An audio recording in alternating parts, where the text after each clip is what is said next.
Audio Jungle.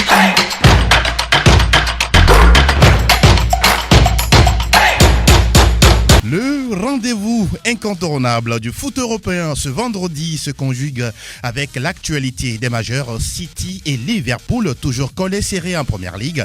Le Real Madrid s'échappe en tête de la Liga. Le Manchester Chaleux tend de nouveau les bras au Bayern Munich en attendant le classiqueur. Plus de suspense en Ligue 1 où le Paris Saint-Germain n'a besoin que d'un poil pour sabrer le champagne de champion. Pendant ce temps, le décompte final pour le Scudetto devient de plus en plus haletant.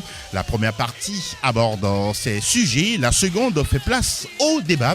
Le Bayern Munich s'est-il trompé sur Julian Nagelsmann qui a trébuché avec les Munichois en quart de finale de C1? Le Lambaye de 5 ans va-t-il être remis en cause par les dirigeants bavarois? Les spécialistes livrent leurs impressions sans langue de bois. Et Lomadovon et Théo Javon, c'est le duo technique de cette émission. Franck Lunyama et Vicente Noussoulé, nos spécialistes en studio. Numéro 728 de votre mag PFE. Ça se passe sur Sport FM et Sport FM TG.com. Nous vous espérons en forme et déjà bien calés. Bienvenue, c'est parti. Nous allons dire bienvenue à nos spécialistes. Bonjour Franck Lunyama, bienvenue. Bonjour Angelo, bonjour Vicente, bonjour chers auditeurs et auditrices, tout va bien. Vous vous portez bien, j'espère. Voilà, c'est avec plaisir qu'on est là et voilà, on a cette grâce qui nous permet de respirer et puis voilà, on est très content. Effectivement, cette grâce d'être encore vivant et surtout en bonne forme. L'essence fonctionne bien. Je vois le sourire de Vicente. Bonjour, bienvenue. Bonjour Angelo, bonjour aux auditrices et auditeurs qui nous suivent. C'est encore un plaisir d'être à ce plateau avec deux monuments du journalisme sportif. Oh là là, c'est pas trop fort. Deux légendes qui m'ont personnellement inspiré que j'étais petit. Ah, super. Donc c'est déjà une victoire de m'asseoir à cette table avec vous. Et donc voilà, c'est tout un plaisir durant ces 40 minutes qu'on va passer. En tout cas, merci beaucoup pour le témoignage. Ça nous fait également plaisir de transmettre le flambeau petit à petit, progressivement à la jeune garde. Parce que, comme on le dit, les institutions restent, mais les hommes passent. Évidemment. Oui, nous allons faire notre temps et on espère également que vous allez faire votre temps avec beaucoup de maestria. Merci beaucoup et ça démarre dans la bonne humeur. Première destination au niveau des majeurs. C'est parti. Express News. Nous sommes en Angleterre, nous parlons de la Première Ligue, messieurs, avec 3 matchs en retard qui étaient disputés en semaine. La mise à jour du calendrier avec cette brillante victoire d'Arsenal, 4-2 sur la pelouse de Chelsea. Manchester City a pris le dessus sur Brighton, 3-0. Burnley a gagné 2-0 face à Southampton. Mais d'abord, Franck, on s'intéresse à cette défaite, encore une fois, de Chelsea, qui plus est face à une équipe d'Arsenal qui, entre-temps, avait aligné 3 défaites. Et là, les Gunners respire, mais Chelsea encaisse trop de buts ces derniers moments. Oui, pour les Gunners, il fallait gagner parce qu'entre-temps, ils ont perdu 3 matchs d'affilée alors qu'ils sont en course pour une place européenne. La lutte était, on va dire, acharnée avec Tottenham, Manchester et puis ceux qui sont derrière. Donc la dernière fois, il fallait gagner. On savait que Chelsea n'était pas aussi en forme comme en début de saison. Donc ils ont su bien profiter, ils ont su bien gérer le match avec Nketiah qui a marqué 2 fois, avec également comment on l'appelle déjà, j'oublie le nom, le jeune Saka, voilà, Bukayo. qui était Bukayo Saka, très étincelant le jour-là, qui a marqué également dans ce match. Je pense que les Gunners avaient plus d'initiative dans ce match. Chelsea a été toujours dans la réaction. Tout à fait. Et à la fin, sur les 90 minutes, on a vu l'équipe qui avait plus d'envie, plus de détermination à passer devant. Et c'était bien Arsenal. Donc, c'était pas une victoire volée pour les Gunners. Franck dit... ce n'est pas du tout une victoire volée, mais que se passe-t-il avec cette équipe de Chelsea, entre-temps qui avait des murailles, si je peux dire, derrière, y compris Mendy, Rudiger et tous, mais on a l'impression que la défaite ou l'élimination en Ligue des Champions a plutôt montré des failles dans cette équipe de Thomas Tuchel. Oui, évidemment, il y en avait. Des failles, il y en avait depuis même que Chelsea roulait sur l'Europe il y a encore 2 ans. 2 ans, oui. Ou 1 an. Oui. On peut dire que cette élimination face au Real, surtout le scénario. Lequel ils exactement. Sont éliminés, c'est quand même cruel.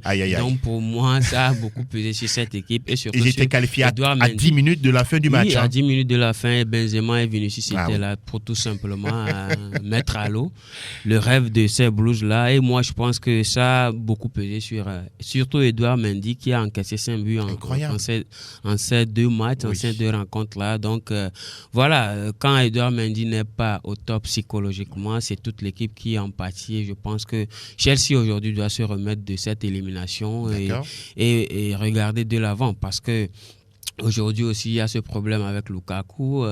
Tantôt qui est toujours sur la table. Il n'est pas là, avec une incompatibilité d'humeur avec son entraîneur. C'est difficile. Il y a beaucoup de choses qui se passent. Sans oublier l'affaire Roman Abramovich liée à la guerre entre l'Ukraine et la Russie. C'est l'instabilité au niveau de l'état-major bleu. Et donc, il va falloir tout simplement se remettre sur de bons rails parce que la saison n'est pas encore terminée. Pas du tout. On peut être surpris par un Arsenal qui vient par derrière.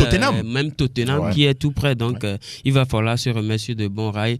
On sait que Thomas Tuchel, c'est un bon stratège, comme l'aurait dit un certain Charles. Je le salue au passage. D'accord. Donc, il trouvera peut-être le bon discours pour remettre ses joueurs sur le bon chemin.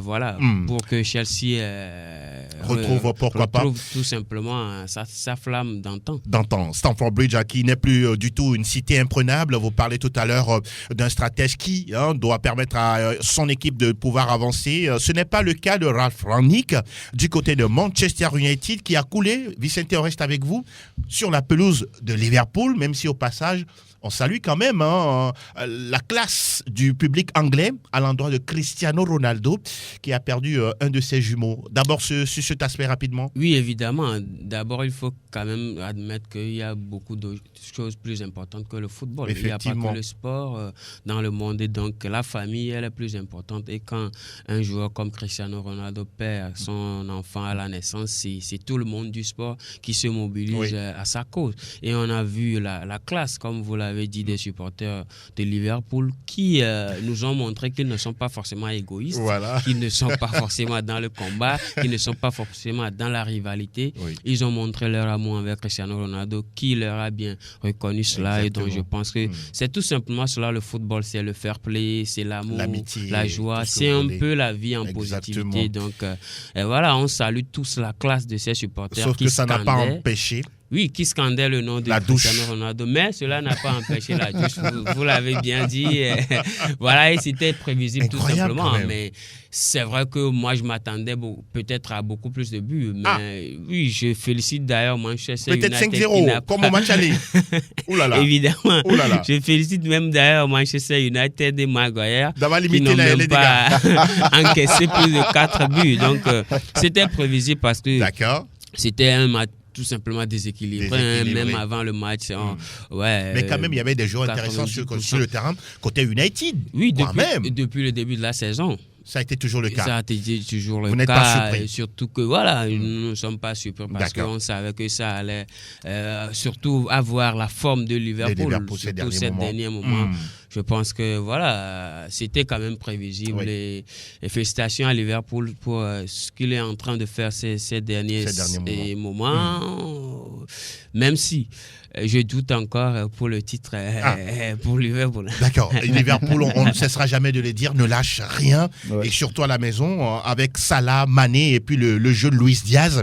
Ah oui, c'est du football total. Hein. C'est du football total. Il faut aller chercher ce titre-là parce que la course est lancée depuis un bon bout de temps entre les Reds et puis les Sky Blues. Il ne faut pas faire de faux pas surtout. Et la dernière fois, les Liverpooliens ont prouvé encore une fois qu'ils étaient au-dessus des Mancuniens qui alignent des contre-performances depuis plusieurs semaines déjà. Donc 4-0 à l'arrivée. Moi, j'ai envie de dire même qu'ils ont limité les dégâts.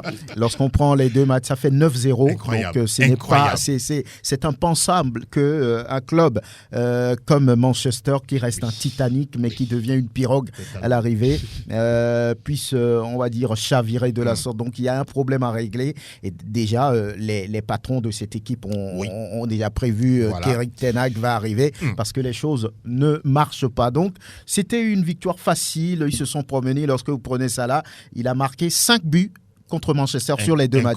C'est une première. Donc, je pense que la dernière fois, il n'y avait pas de surprise. Maintenant, on sait que dans l'histoire, Manchester est devant Liverpool. 80 victoires pour les Manchester, 67 pour Liverpool et puis 57 matchs nuls. C'est un peu l'histoire.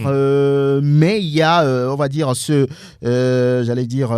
passez-moi le mot, cette rivalité qui reste. Justement. Il y a 20 titres pour Manchester et puis 19 pour Liverpool. Donc, ça rend tout ça spectaculaire et qu'on a suivi un match avec plaisir. On n'a même pas eu le temps de s'ennuyer. Vous le rappelez si bien, United a 20 titres de Première Ligue. Le dernier remonte à 2013. Liverpool en a 19 et fonce tout droit vers Manchester United. On attend de voir tout ça. On rappelle que la 34e journée se dispute ce samedi avec Arsenal qui accueille Manchester United. Ah oui, ça nous rappelle un peu la rivalité entre Arsène Wenger et Sir Alex Ferguson. Les deux ne sont plus aux affaires. Manchester City accueille à l'Etihad Watford. Ça devrait normalement passer pour le premier face au 19e. Et puis Liverpool, deuxième au classement, donne rendez-vous à Everton dans le derby de la Merseyside, même si Frank Lampard et ses poulains ne sont pas vernis. N'est-ce pas? Le derby des extrêmes. Mais bon, si Everton gagne, pourquoi pas, ça leur donnera un certain souffle pour espérer le maintien du côté de la Première Ligue anglaise. Et nous changeons de drapeau.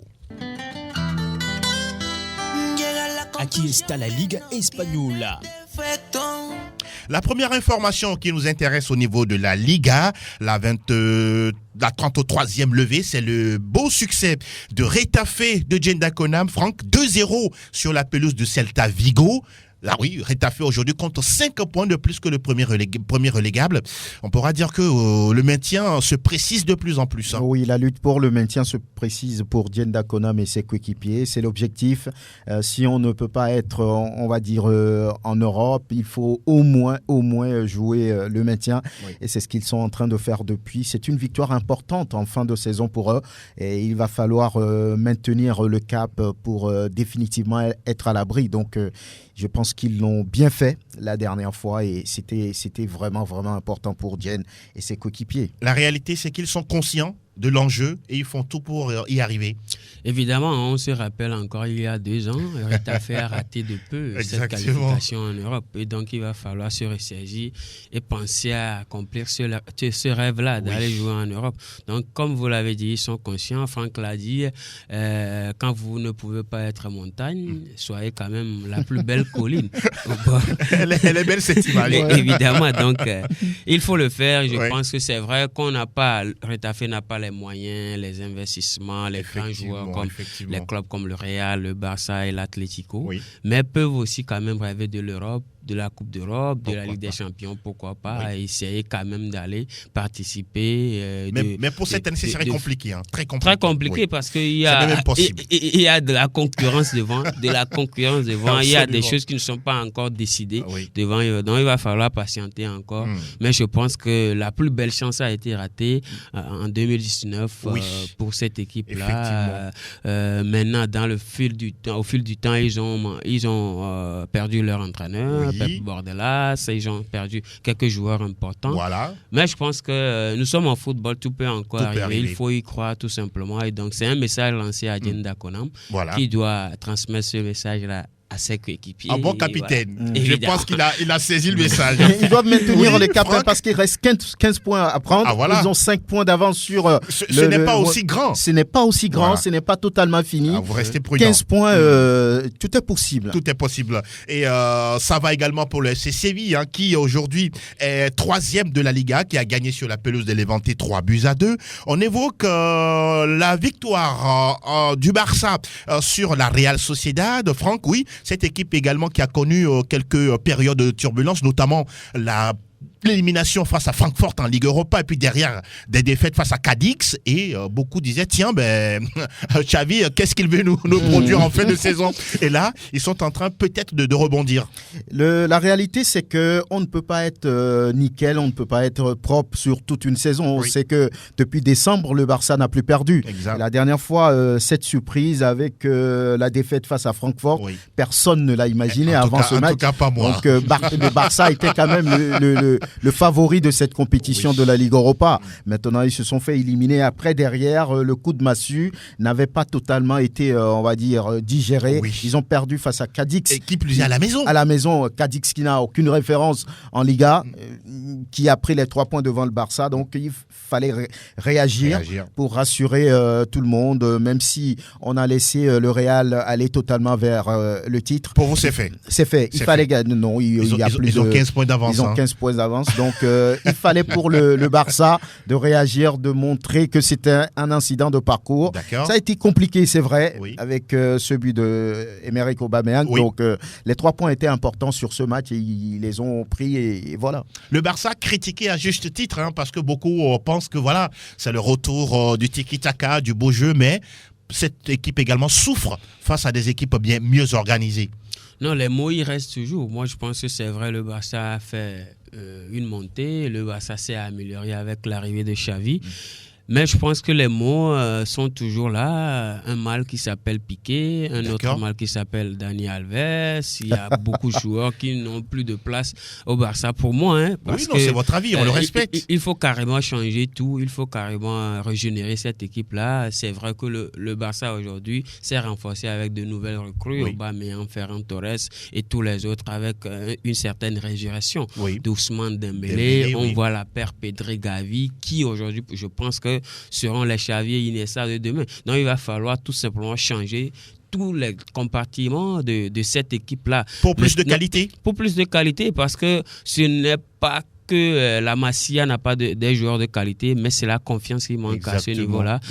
Merci aujourd'hui, Xavi a donné confiance à ces 2 jeunes, Gavi et Pedri, pour contrôler le milieu de terrain barcelonais. Donc voilà, les mots sont toujours là. Je pense que c'est vrai, le Barça a tout simplement été exceptionnel sur ces dernières journées avec ce que Xavi nous a montré. De la 9e place, le Barça est arrivé à la 2e place aujourd'hui avec surtout un match en retard, même s'il y a égalité avec Séville.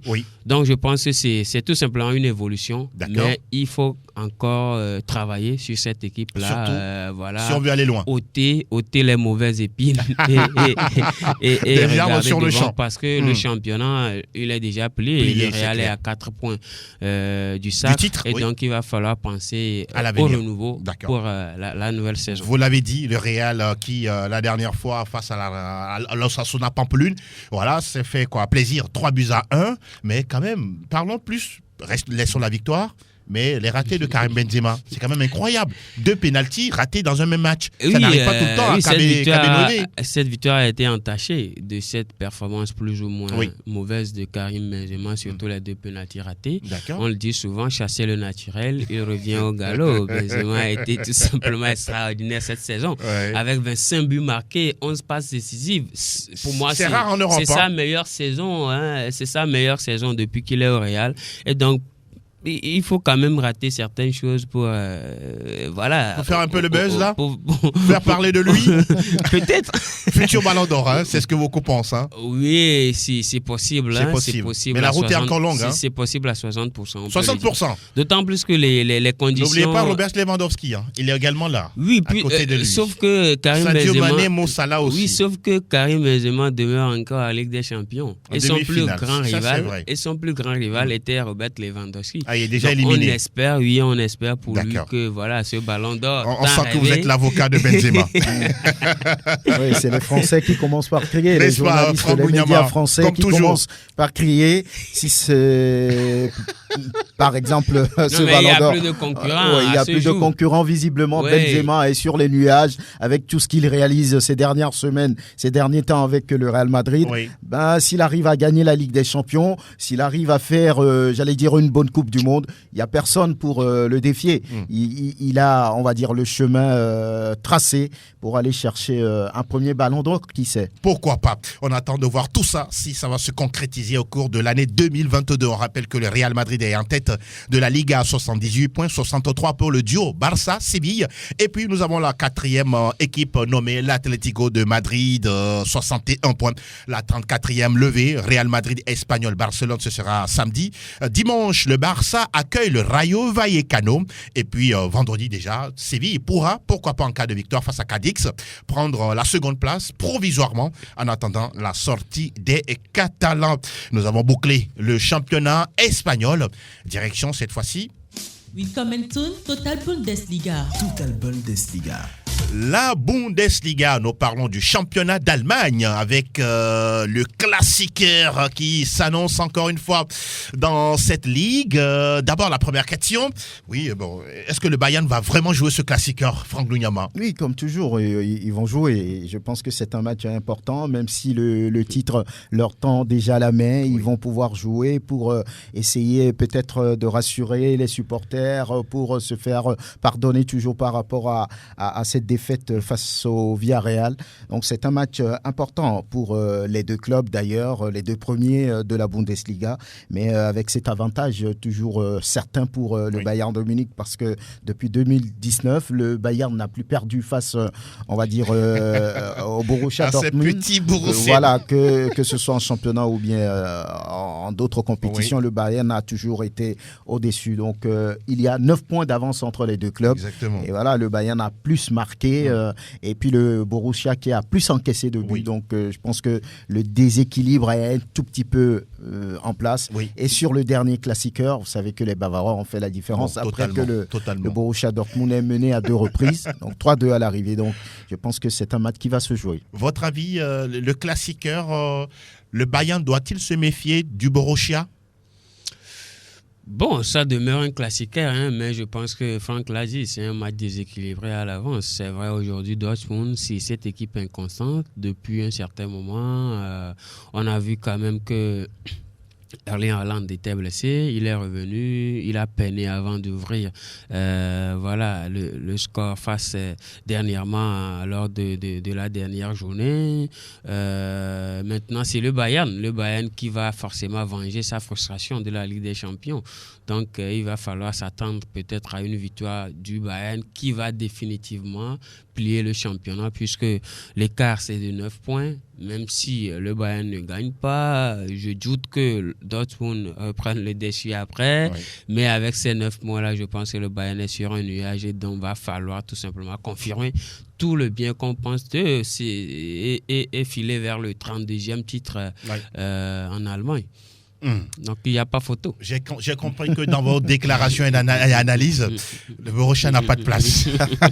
Franck, l'autre nouvelle, c'est que Leipzig est sur le podium. Oui, Leipzig revient peu à peu grâce, on va dire, à un joueur qui porte ces dernières semaines cette équipe. Je parlais du français Christopher Nkunku, qui est toujours dans les bons coups, qui suscite d'ailleurs, on va dire, la convoitise de certains grands clubs, même le Paris Saint-Germain qui l'a envoyé son ex à Leipzig, veut le récupérer. Manchester United est sur, on va dire, derrière ce joueur. Donc je pense que Leipzig aujourd'hui se retrouve. On avait senti, on va dire, à un moment donné, le déséquilibre causé par le départ de Nagelsmann. Oui. Petit à petit, ils se sont rapidement repris, ils se sont remis dans la course, dans les bonnes performances. Et je pense qu'aujourd'hui, c'est une équipe qui va bien, mentalement, moralement et collectivement. C'est une équipe qui est en place et les résultats le prouvent. Et Leipzig qui, en tout cas, va tout faire pour accrocher ce 3e ticket pour la qualification directe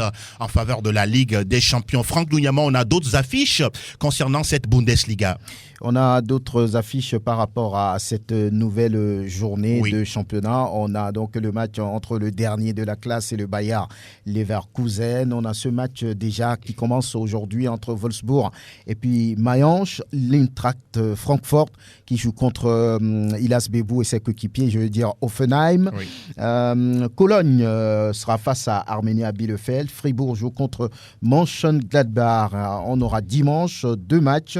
Le match entre Bochum, le surprenant promu, qui fait bien les choses et qui va pouvoir continuer en Bundesliga. Pas forcément le cas de Greuther Fürth.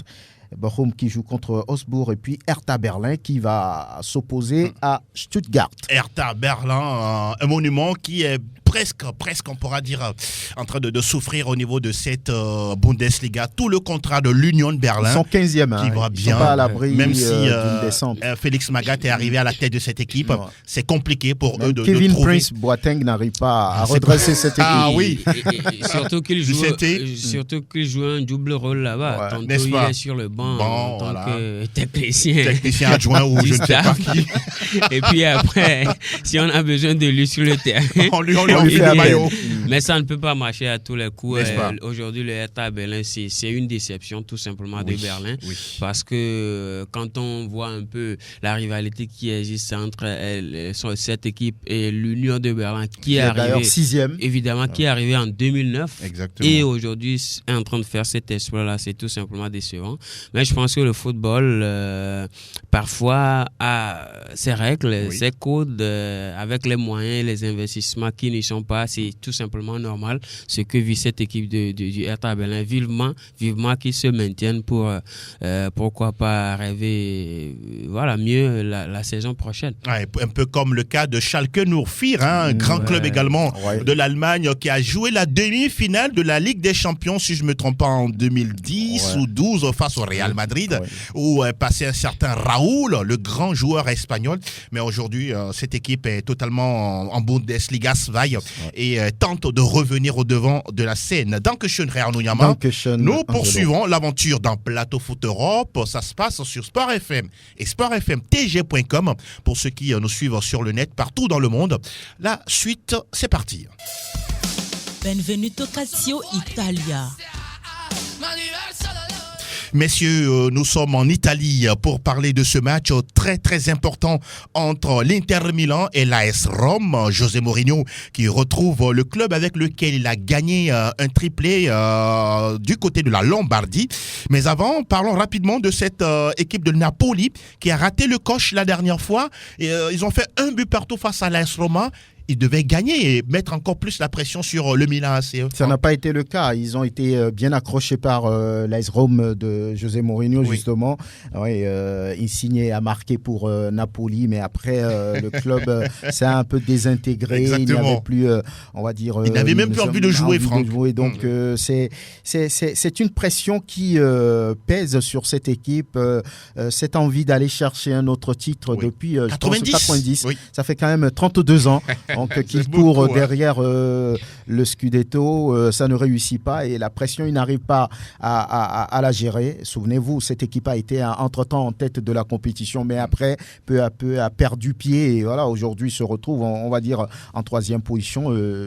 C'est pas bien pour un club qui a envie quand même de gagner après 32 ans. En tout cas, on parle de cette équipe du Napoli avec des joueurs comme Lorenzo Insigne et surtout Victor Osimhen qui a coûté la bagatelle de 81 millions d'euros en provenance de Lille. Mon cher Vicente, l'Inter qui accueille la Roma, l'Inter aussi qui n'a pas dit son dernier mot pour le Scudetto. Quand on plante le décor de nouveau, ils n'ont que 2 points de retard sur le Milan AC avec un match en moins. Ouais. Donc là, l'Inter est toujours dans le coup. Oui, l'Inter est toujours dans le coup et je pense que Spalletti est bien averti pour cela. Voilà. Il va falloir tout simplement gagner ces 3 points-là pour garder le contact avec le Milan AC, d'autant plus qu'il n'y a que 2 points d'écart entre ces 2 clubs et surtout l'avantage d'avoir ce match en retard qui est souvent un match piège en Europe souvent. Tout cela va tout simplement à la faveur de l'Inter de Milan qui aujourd'hui... Vous voyez cette équipe favorite face à l'AS Roma? Oui, dans ce match. Évidemment, dans ce match, c'est vrai que Mourinho peut créer l'exploit de gagner l'Inter parce que lui aussi, c'est un homme des grands matchs. Et puis, il connaît bien cette équipe, même si il connaît très bien. Beaucoup d'eau ont coulé sous le pont. Oui, mais c'est un analyste. Mourinho, c'est quelqu'un qui observe bien ses adversaires et qui sait comment les battre, qui connaît les faiblesses ou encore les atouts de cette équipe, qui sait comment les battre. Et donc, je pense que ce sera un match très disputé, mais je pense que l'Inter a un petit avantage, peut-être 55% contre 45% pour la AS Roma. En tout cas, l'Inter pourra tirer son marron du feu. Franck Nouyama, votre ressenti avant ce match? Équipe, on va dire, c'est un match déséquilibré sur le papier, le match entre le deuxième et puis le cinquième. Après, je pense qu'il y a 11 points de retard entre les deux, si je fais bien les comptes. Voilà, c'est ça. Donc, je pense que l'Inter, après avoir battu la dernière fois le Milan en Coupe, a retrouvé, on va dire, un certain équilibre, une certaine confiance. Et face à cette équipe de l'AS Rome, sur le papier, ils sont pas, j'allais dire, l'Inter est favori. Maintenant, vous l'avez dit, c'est un match de football et Mourinho connaît très bien la maison. C'est avec cette équipe qu'il a gagné la Ligue des Champions en 2010 et puis d'autres choses, le titre de champion. Donc attention à Mourinho, c'est là où on ne la tape pas qu'il réagit, qu'il se fait voir. Donc c'est un match à suivre. Sacré José Mourinho, toujours égal à lui-même, même en Italie, il n'a pas du tout changé. La Lazio Rome, pour le compte de cette 34e levée, joue à domicile contre le Milan AC. Le Milan n'a pas du tout droit à un faux pas. Attention, Empoli sera l'hôte du Napoli. On rappelle qu'au classement, on a le Milan AC qui a 71,69 unités pour l'Inter. Le Napoli est 3e avec 67 unités. La Juve n'est pas loin, 4e, 63 points. Et puis l'AS Rome de José Mourinho, classé 5e avec 58 points dans son escarcelle. Et nous avons terminé avec la Serie A italienne. Nous bouclons le tour des majeurs avec la Ligue 1. Tout à l'info Ligue 1. Info Ligue 1. Là aussi, presque comme en Allemagne, il n'y a plus de suspense. Le Paris Saint-Germain va être sacré champion cette fin de semaine, peut-être dans quelques heures, puisque le Paris Saint-Germain va jouer contre Lens ce samedi. Messieurs, nous nous intéressons à ce match entre Marseille et Nantes. Ah oui, même si Franck est en jaune, voilà. Ça nous rappelle un peu l'épopée nantaise avec Jean-Claude Suedo. Et tant de joueurs à l'époque, Reynald Pedros, Nicolas Wedek, Patrice Loco. Mais la dernière fois, Marseille qui a renversé le FC Nantes, 3-2. Oui, il fallait quand même suivre ce match et puis apprécier le caractère des hommes de Sampaoli. Ils ont été menés à 2 reprises. Ils sont revenus grâce à 2 pénaltys. Et je pense que la dernière fois, les Nantais ont bien joué le coup, mais à l'arrivée, ils ont manqué un peu, on va dire, de solidité, de présence, de vigilance dans les derniers mètres. Et Marseille a su profiter. Regardez le 3e but de Aminarit, qui a été un joueur de Nantes, qui n'a d'ailleurs pas célébré son but. Donc je pense que dans le caractère, dans la volonté, dans la détermination, Marseille méritait quand même de prendre les 3 points parce que les Phocéens n'ont aucune envie de laisser cette 2e place parce que talonnés par Rennes, talonnés par Strasbourg et tous les autres. Donc il fallait gagner, ils l'ont fait et c'était super pour eux. Franck a cité les noms, Strasbourg, Rennes, les 2 étaient sur le pré la dernière fois. J'ai suivi ce match de bout en bout, incroyable. C'est un match de folle intensité du début jusqu'à la fin. Les Strasbourgeois se sont imposés 2-1. Oui, c'est ça aussi la Ligue 1. Il n'y a pas que les matchs fous en Première Ligue ou en Liga ou en Ligue des Champions. La Ligue 1 aussi nous réserve certaines surprises et je pense que ce match est tout simplement l'exemple. En Ligue 1, il fallait tout simplement pour les Strasbourgeois de gagner ce match. Ils rêvent de l'Europe, Vicente. Évidemment, ils rêvent de l'Europe. Moi, je suis même surpris de voir Strasbourg. Je suis même surpris de voir Strasbourg à ce niveau du classement. Incroyable. Mais voilà. C'est un travail de fond qui a été réalisé depuis le début de la saison. C'est vrai, on s'est dit au début de la saison que bientôt ils vont redescendre. Ils ne sont pas à leur place. Bientôt Lyon va ravir cette place. Justement, bientôt, tout le monde a pensé les clubs, à ça. Qui sont habitués à ce top-là vont lui ravir cette place. Mais ils ont toujours gardé le cap. Absolument. Ils sont là aujourd'hui 4e à cette 33e journée. Oui, justement. À 6 points de Marseille, 2e. À 6 points de Marseille, moi, je pense que c'est l'exploit. C'est l'exploit de l'année en Ligue 1. On ne va pas demander mieux à cette équipe de Strasbourg. Et donc, voilà, vivement qu'ils gardent le cap pour jouer une Coupe d'Europe la saison prochaine. En tout cas, vous l'avez faire dit, plaisir aux supporters. Et puis, Julien Stéphane, merci il beaucoup, a dit nous ne sommes pas attendus à ce niveau. Ça ne nous empêche pas d'être ambitieux. On joue sans pression. Si le résultat vient, ça vient, on prend. Et puis, n'oublions pas qu'il a été entraîneur de Rennes. Exactement. Il connaît bien cette équipe. La maison. Voilà, et donc il a su bien profiter. Il a bien joué le coup. Et la dernière fois, Rennes a été surpris. Je pense qu'ils sont bien dans le coup actuellement. Et il va falloir suivre cette équipe de Strasbourg. Ah oui, avec des joueurs comme l'ancien Gamero qui est dans le groupe, tout comme Ludovic Ajorc. Et l'ancien Monégasque, Roger Rolou, merci beaucoup, qui fait partie de l'effectif de Julien Stéphane. On rappelle que le Paris Saint-Germain a battu Angers 3-0. Bon, c'est pas une information. C'est une formalité. C'était attendu. Le contraire nous aurait étonné. Et dans ce match, il y a un but de Sergio Ramos. Oui, pour ceux qui ont perdu un peu les traces de l'ancien capitaine madrilène, il est toujours là avec le Paris Saint-Germain. Il a marqué pour le club francilien. On rappelle que Monaco s'est imposé petitement, mais ô combien important, 1-0 face à l'OGC Nice de Christophe Galtier qui perd du terrain. On va rapidement jeter un coup d'œil au classement pour dire que le Paris Saint-Germain est largement en tête. Je pense qu'un seul petit point servira, pourquoi pas, au Paris Saint-Germain de pouvoir soulever l'hexagone, qui n'est autre que le trophée de champion. L'Olympique de Marseille est deuxième avec 62 points, 56 unités pour le trio Rennes, Strasbourg, Monaco. On attend de voir si Monaco pourra passer devant Rennes et Strasbourg, mais tout ça reste à confirmer. Messieurs, il y a un chaud match ce week-end. Je voudrais que vous prononciez là-dessus avant de rentrer dans le débat. C'est Saint-Etienne, AS Monaco, Pascal Duprat qui rêve toujours de maintien, et puis Monaco qui veut accrocher l'Europe. Franck. C'est un match compliqué pour les Verts. Lorsqu'on prend le classement, Monaco naturellement est au-dessus. Monaco doit pouvoir gagner ce match, le match entre le 5e et puis le 18e. Normalement, il ne devrait pas avoir de problème pour les hommes de Philippe Clément. Pascal Duprat, il croit toujours, il veut permettre à cette équipe de se maintenir. Ils sont sur la bonne voie. La dernière fois, c'était 2-2 face à Bordeaux, un score qu'ils ont regretté parce que Bordeaux également n'était pas dans les meilleures conditions. Il fallait peut-être prendre les 3 points sur les Girondins, mais ils n'ont pas réussi. Donc, c'est une montagne qui se retrouve face aux Verts. Et attention, voilà, s'ils perdent, ça va être compliqué pour la suite. Vicente? Non, on va pas caresser. Ce que vous voyez? Moi, je vais pas caresser Saint-Etienne dans le sens du poil parce que c'est quand même Monaco en face. Quand vous êtes 17e et que vous affrontez le 5e, c'est difficile de croire à une victoire. Même si on est en Vous pensez qu'ils vont aborder ce match avec de la peur?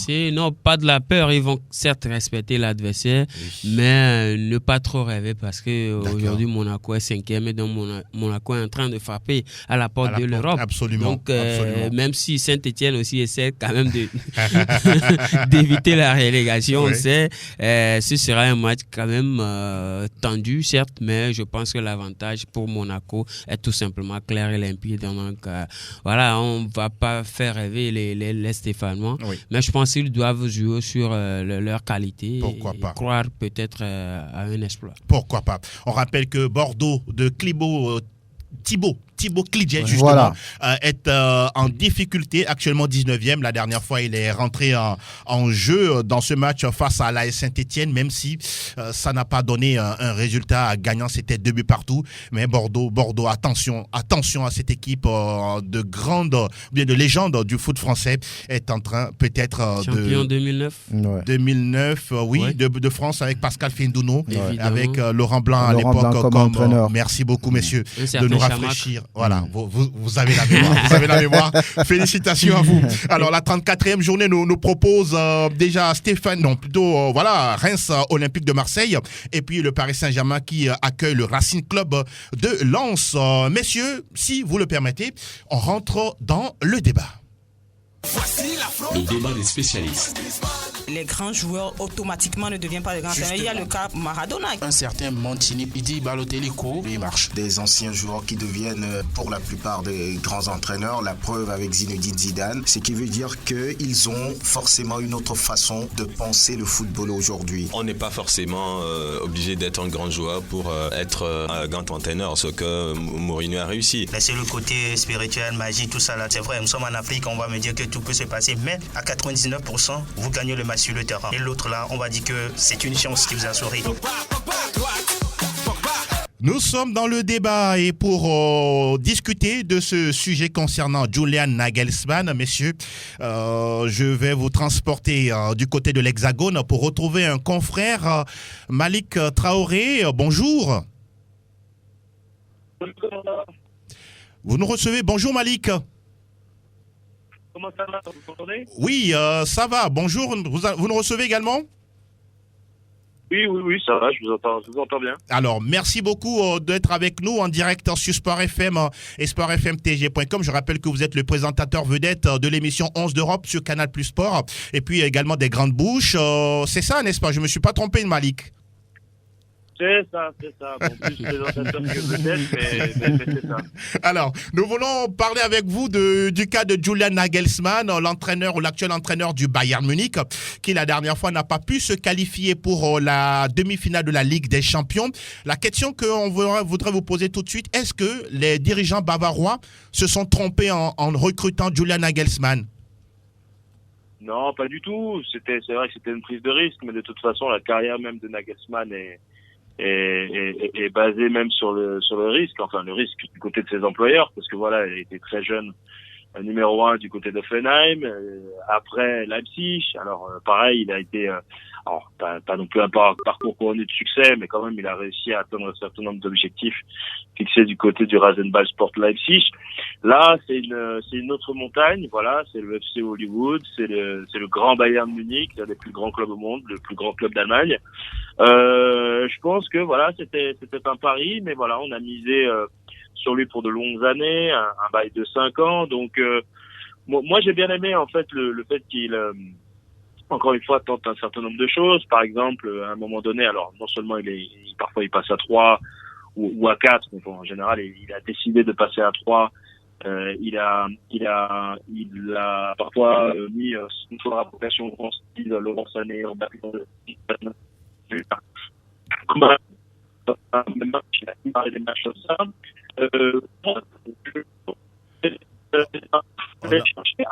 On a un petit souci.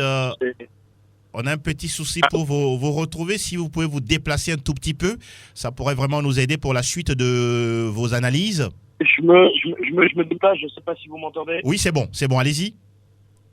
Oui, voilà. Donc je disais que moi j'aime bien sa prise de risque, j'aime bien son profil. Après, la seule chose que je lui reproche peut-être, c'est que voilà, c'est vrai qu'avant des matchs à enjeu, on a cette petite guerre des mots. Oui. Mais voilà, je pense qu'il aurait pu faire preuve d'un peu plus d'humilité, surtout que si on prend le match aller de Ligue des Champions, Villarreal se serait imposé de 3 buts d'écart, il n'y aurait pas eu de scandale. Parce que clairement, les hommes d'Unai Emery étaient au-dessus. Donc peut-être qu'il a voulu galvaniser ses hommes, peut-être qu'il a voulu un petit peu les piquer dans leur orgueil. Après, on n'est pas dans le vestiaire, on sait pas trop, mais bon, voilà, ça n'a pas forcément marché. Donc, voilà, c'est la seule chose que je pourrais lui reprocher. Après, voilà, c'est sa première année, il va très certainement être champion d'Allemagne. La Ligue des Champions, on peut pas la gagner tous les ans du côté du Bayern, donc je pense que c'est un bon choix. C'est à partir de la saison prochaine que je pense que là, par contre, si on fait moins bien que cette saison, là, ça pourrait être compliqué. Alors, Julian Nagelsmann, 33 ans, jeune entraîneur, on lui a fait signer un contrat de 5 ans pour une indemnité transfert en record de 25 millions d'euros. Oui, nous vous entendons et vous nous recevez? Allô, Malik? On a un petit souci pour retrouver Malik Traoré. On pourra toujours le retrouver. On parlait tout à l'heure de 25 millions d'euros, messieurs, pour s'arracher le jeune entraîneur.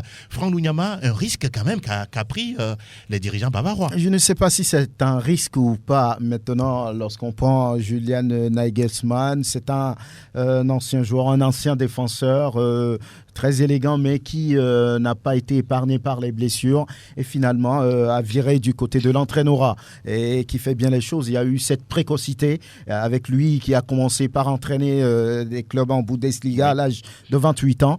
Offenheim, Leipzig et après la montagne bavaroise.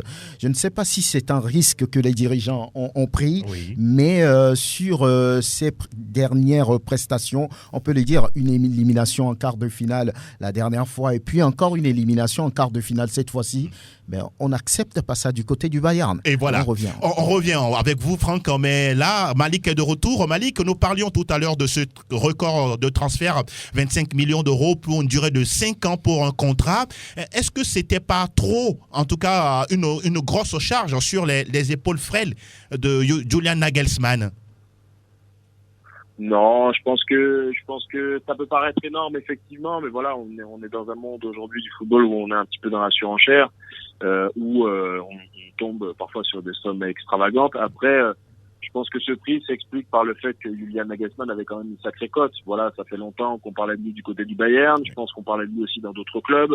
À un moment donné, je me souviens qu'on avait même fait le parallèle entre lui et Guardiola parce que c'était le petit génie un petit peu du football mondial, en tout cas dans le domaine des entraîneurs. Donc c'est vrai que ça peut paraître énorme, mais je pense qu'on tirera vraiment le bilan de cette somme-là au sortir de ces 5 ans, s'il arrive à faire 5 ans, parce qu'effectivement il a un contrat de longue durée, mais rien n'a dit qu'il arrivera au bout de ce contrat-là, parce qu'évidemment ce qu'on attend d'un entraîneur du Bayern Munich, ça s'est vu déjà avec Hansi Flick, où il y a bien longtemps avec Jupp Heynckes, que on attendra simplement qu'il gagne le triplé, et c'est là qu'on pourra dire qu'il a fait une excellente saison du côté du Bayern. En tout cas, du côté du Bayern, une bonne saison, c'est un doublé coupe championnat. Une excellente saison, c'est le triplé. Donc, vous voyez les bases élevées sur lesquelles on fonctionne du côté de la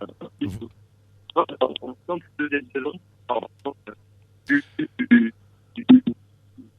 Aïe. D'accord. Je pense que vous avez dit l'essentiel. Hein. On a retenu en tout cas la clarté concernant vos analyses sur le cas de Julian Nagelsmann. Malik, mille merci pour la disponibilité. Ah oui, on a du mal à retrouver Malik, mais bon, les dieux de la technique ne sont pas forcément avec nous ce jour. Moi, je vous entends, je vous entends pourtant, je vous entends. Allez-y, Malik. Oui, bon. Merci beaucoup pour tout, merci pour la disponibilité. Merci à vous. On se dit à très très bientôt pour d'autres sujets. À très bientôt, et puis merci pour le soutien, et puis je vous salue, un bon courage du côté du Togo. Si je dis Akwe Kaka, ça va? Je suis pas C'est ça. Effectivement, Akwe Kaka, et transmettez également notre salutation à Serge Akako, le manager des Éperviers.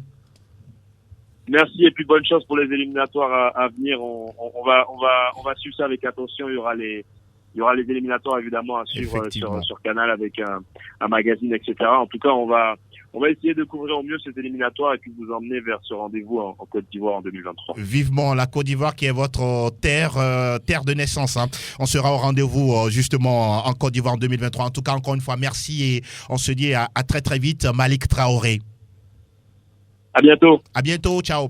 Alors, messieurs, nous revenons en studio. Franck, vous étiez en train de développer ce contrat avec le Bayern et Nagelsmann. Et vous l'avez dit, le fait d'être éliminé en quart de finale, c'est quelque chose qui ne passe pas souvent qui ne passe pas avec les dirigeants du club. Les dirigeants du Bayern, voilà. Ils sont là. Là où je ne suis pas d'accord avec Malik, c'est qu'il dit qu'on ne peut pas gagner la Ligue des Champions tous les ans. Maintenant, les dirigeants de Bavarois veulent la gagner chaque saison. Voilà pourquoi ils vont chercher des entraîneurs qui ont un calibre intéressant. Lorsque vous prenez Nagelsmann, il avait de la cote, il a de la cote d'ailleurs. C'est un jeune entraîneur qui veut toujours créer, comme son mentor Pep Guardiola. Il crée toujours la preuve. Il n'a pas encore, on va dire, un système de jeu calé depuis qu'il est arrivé. Parfois, c'est 3 défenseurs, parfois c'est 4, parfois c'est le 3-4-2-1, parfois c'est le 4-2-3-1, parfois c'est le 4-3-3, mais il multiplie les systèmes de jeu pour pouvoir être sûr de ce qu'il va pouvoir faire avec cette équipe bavaroise. Donc cette élimination, je suis sûr que c'est pas digéré du côté du bord du Bayern. Et puis sa communication avant le match contre... Vous l'avez dit. Je l'avais dit. Que vous n'étiez pas d'accord. Il est jeune, c'est une très mauvaise communication. Sur le match aller, il dit nous sommes favoris et nous voulons assumer ce statut. On va pouvoir dominer Liverpool. Oui. Sur ce match, ils ont perdu 1-0. Villarreal, j'allais dire. Sur le match retour, au lieu d'être beaucoup plus subtil, il vient dire encore ce qui est pire. Il dit mais ils nous ont laissé en vie et on va les punir. Ils se font punir. Donc je pense que c'est une communication qui est mal passée, qui est mauvaise. J'espère pour lui qu'on va lui faire confiance parce que Pep a tout gagné. Parce qu'il n'a pas gagné la Ligue des Champions, on lui a dit un moment, bon, allez voir ailleurs. Donc voilà, sinon c'est un entraîneur qui est bien, qui a envie de faire jouer son équipe, même s'il a été ancien défenseur, il a toujours cette envie de faire jouer son club, son équipe.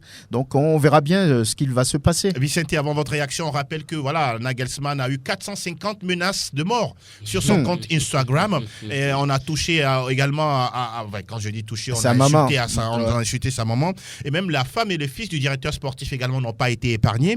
On rappelle que Nagelsmann, il a signé pour 5 ans, mais quand on jette un coup d'œil dans les archives du Bayern Munich, rares sont les entraîneurs qui ont signé plus de 3 ans. On se rappelle de Giovanni Trapattoni, c'est seulement 2 ans, Félix Magath a fait 3 ans, Jupp Heynckes 2 ans, Pep Guardiola 3 ans, et là, à ce jeune, on lui donne 5 ans. Est-ce que son contrat pour vous va être remis en cause ? Évidemment, ça doit être remis en cause parce que Franck l'a dit, les dirigeants du Bayern sont très exigeants et le Bayern fait partie de ces clubs-là qui ont une certaine exigence assez élevée au niveau de l'Europe, à part le Real, le Barça, Manchester United, Manchester City et autres. Donc, il va falloir que ces 5 ans-là soient revus pour moi.